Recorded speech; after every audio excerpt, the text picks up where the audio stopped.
The Odyssey is an Italian film that was released in 1911.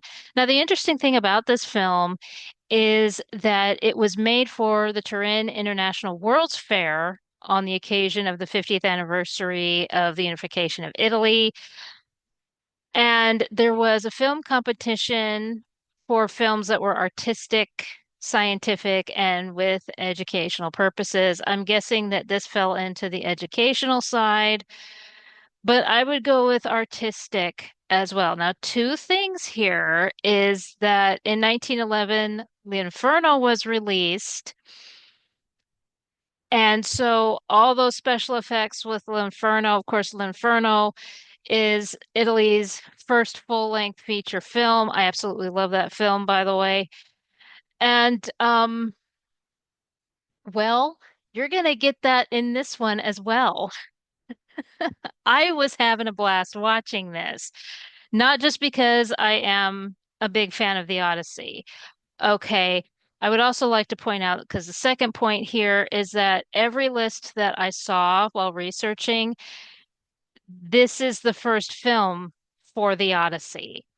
So I didn't see any others, but maybe there's one that hasn't been found yet. So for right now, this is the first.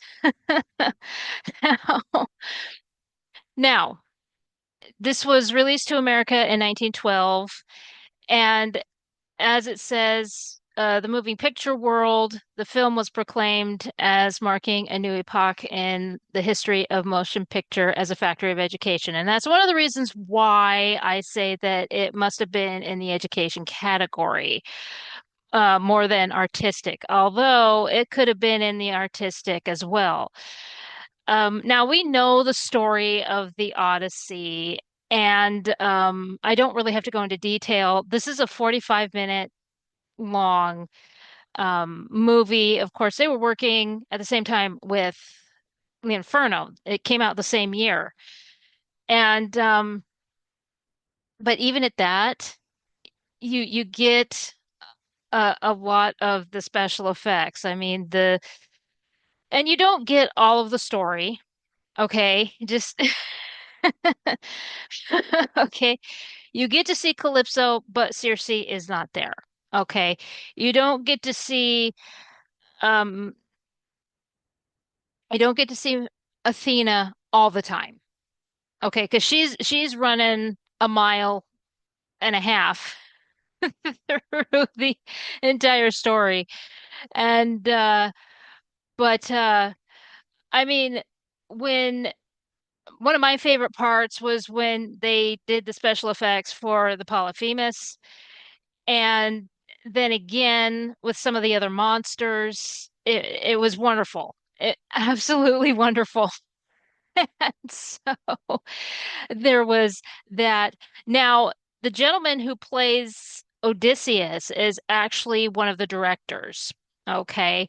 And I like him.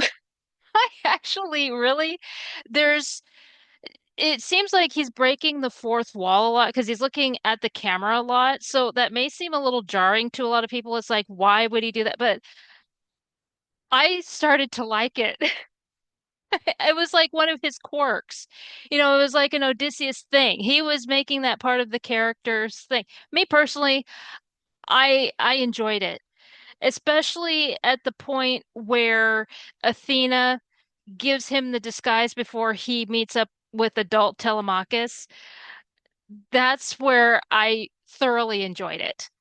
Okay, because before it was starting to get on my nerves, but at that point, that's where I was like, oh, okay, you're making it part of the character. And so, yeah, I was thoroughly enjoying this. And like I said, it seems like this is the first. It could be there's another one floating around. Just like with Ben-Hur, a lot of people want to make the 1925 the first, but there's one in like 1908, I think is when it was, and we only have uh the chariot race on that one. But so anyway, this is the Odyssey. It is an Italian film. It was released in 1911.